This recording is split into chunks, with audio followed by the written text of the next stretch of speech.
प्रातः क्लास, तीसरा पेज।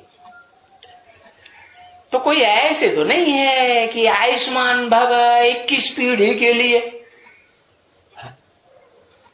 अगर वो वरदान देते भी थे, आयुष्मान भव, कोई भगत आया आयुष्मान भव पुत्रवान भव, वरदान देते हैं कि नहीं? विद्वान पंडित आचार्य ऐसे विद्वान, तो वो कोई 21 पीढ़ी के लिए 21 जन्मों के लिए वरदान दे देते हैं क्या?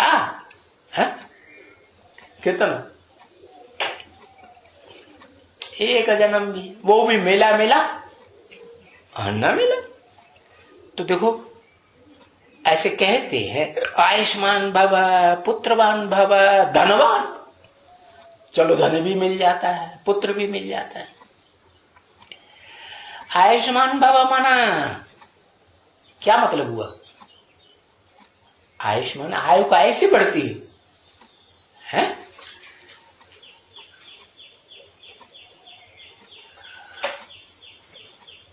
खुशी से आयु बढ़ती है। हाँ, योग से आयु बढ़ती। वो तो योग जानते ही नहीं, पर योग कहां से वो सिखाई देंगे? है? वो तो भोग लगवाते हैं। भक्ति मार्ग में योग सिखाया जाता है क्या? और सिखाया भी जाता है तो क्या सिखाते हैं? उल्टे खड़े हो जाओ, शीर्षासन लगाओ, क्या सारा तिच्चक वेड़ा शरीर कर दो, ये सिखाते हैं। प्राणायाम चलाओ, तो सांस रोकवाई देते हैं, नाक बंद। तो वो कोई पवित्र बनाते हैं योग बल से? नहीं। हाँ, तो जब पवित्र ही नहीं आत्मा बनती है तो ज्यादा आयु वाली बनेगी? नहीं बनती। तो वरदान देते हैं, है? आयुष्मान भव धनवान भव संपत्तिवान भव। अभी वो तो होती है 21 जन्म में असली, है? जो तुम बच्चों की होती है, कि वो जिनको वरदान देते हैं उनकी होती है? नहीं होती। अभी ये तुम बच्चों को मालूम है कि 21 पीढ़ी है, तुम बच्चे अच्छा पुरुषार्थ करेंगे ना तो 21 पीढ़ी के लिए तुम धनवान बन जाओगे। अब ये बात दुनिया में कोई को नहीं मालूम। अब तुम भी बन जाएंगे, तुम्हारे पुत्र पोत्रे पोत्रे तर पोत्रे वो भी बनेंगे कि नहीं? हाँ, वो भी बनेंगे। तो ये बात तुम्हारे लिए लागू होती है अभी, है कि तुम यहां जो सुनते हो और साथ साथ समझते हो, है, तो तुमको ऐसी बड़ी बुलंद प्राप्ति होती है। ऐसे तो कोई न शिष्य है दुनिया में, न कोई गुरु है? जन से कोई 21 जन्म की बादशाही मिलती हो, और तुम बच्चों को, है? हाँ, 21 जन्म की बादशाही मिलती है तुम बच्चों को। अच्छा, तुम बच्चों को, कितने बच्चों को? 21 जन्म की बादशाही है? 4.5 लाख बच्चों को, उनमें प्रजा कोई बनेगा ही नहीं। अरे वाह माता जी, आप तो प्रजा वालों को भी जो पहले जन्म में 21 जन्मों में से पहले जन्म में प्रजा वर्ग में आएंगे, दास दासी बनेंगे, वो भी 21 जन्म की बादशाही ले लेंगे, बादशाह बनेंगे। हाँ? लो बनेंगे प्रजा वाले।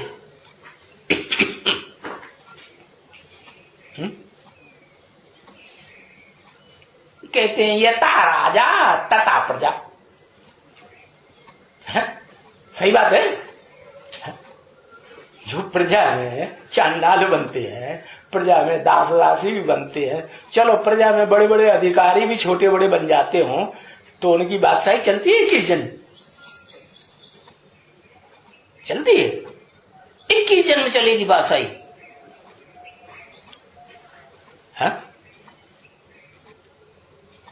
बादशाह बन के रहेंगे।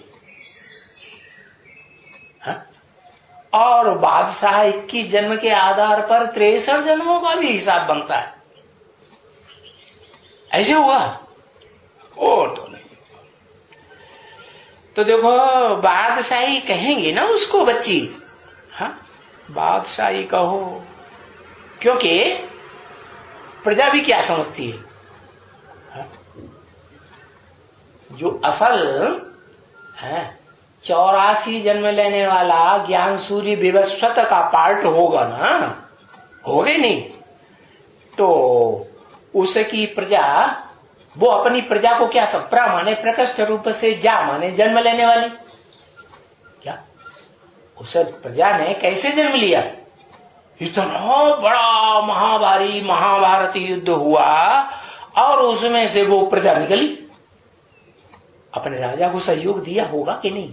4.5 लाख प्रजा ने कि दूसरे राजाओं को दिया होगा? हाँ, तो ऐसे बच्चों को जिन्होंने इतना बड़ा युद्ध लड़ा, उनको जो बाप है उन बच्चों को प्यार से ही रखेगा ना, है? कि और राजाओं की तरह जो नीच राजाएं हुए कलयुग के अंत में, कलयुग में कितना दुखदाई हुए, ऐसे इतने दुखदाई हुए कि उनके राज्य में अकाल ही अकाल पड़ने लगा। ज्यादा राजा दुख देता है ना तो उसके राज्य में क्या होता है? अकाल पड़ जाता है। तो तुम्हें पता चले कि देखो तुम्हारी प्रजा का क्या हाल है, तुम कैसे राजा हो, कितने तुमने पुण्य किए हैं, पता चलेगा ना। हाँ, तो